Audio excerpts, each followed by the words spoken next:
So the eighth aspect of Mother Divine is the Mahagauri, the elixir of life. Gauri Varna means the color white. White represents purity. Gau refers to Gyan, knowledge, Gaman, progress, Prapti, attainment, and Moksha, liberation. Mahagauri gives you the wisdom that is the elixir of life. Purity emanates from innocence. Mahagauri is a combination of brilliance and innocence. She bestows bliss and salvation. Mahagauri is that which gives the knowledge, gives the momentum, and then helps you to attain that final liberation, which is the purpose of life.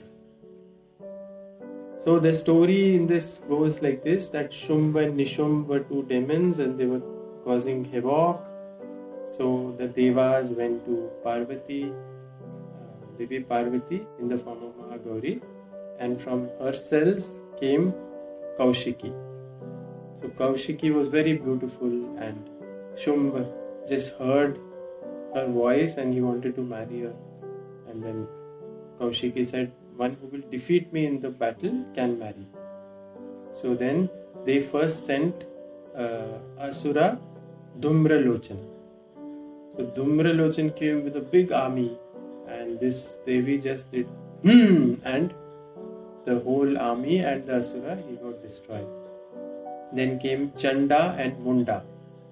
Chanda and Munda. So they also fought, and Devi, Kaushiki and Kalaratri came in to help.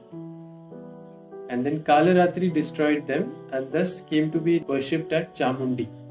Chamundi is the place, no? Chamundi. So Chanda and Munda, they were killed at Chamundi, and Kalaratri had that. The essence of this story is, see, Dhumralochan. Dhumralochan is a asura. Dhumra means smoke and Lochan means eyes. Dhumralochana is one who sees everything through a haze. There is no clarity of perception.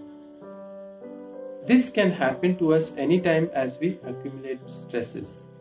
Saying forcefully dissolves barriers in the mind. Breathing techniques, including certain pranayamas, free us from stresses and allow us to see things as they are.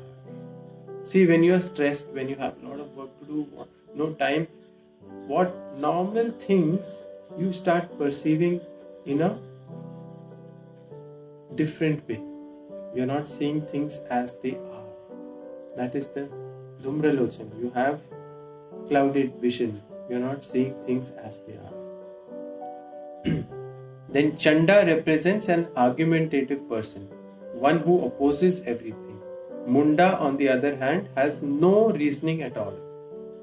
So they are like, very emotionally. So one is too logical, one is too emotional.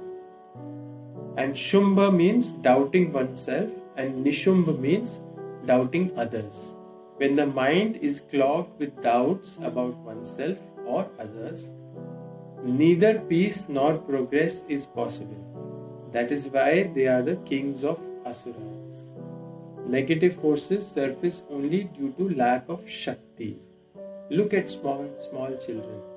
They don't doubt anything because they are full of energy and enthusiasm.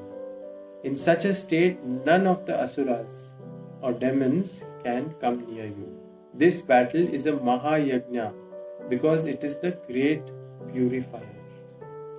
So, it's all about Shakti, increasing the prana. And then that fights all the dullness, laziness, it cuts it down. That is the demon. That is the demon. So tomorrow is the last day, and tomorrow is Siddhidhatri.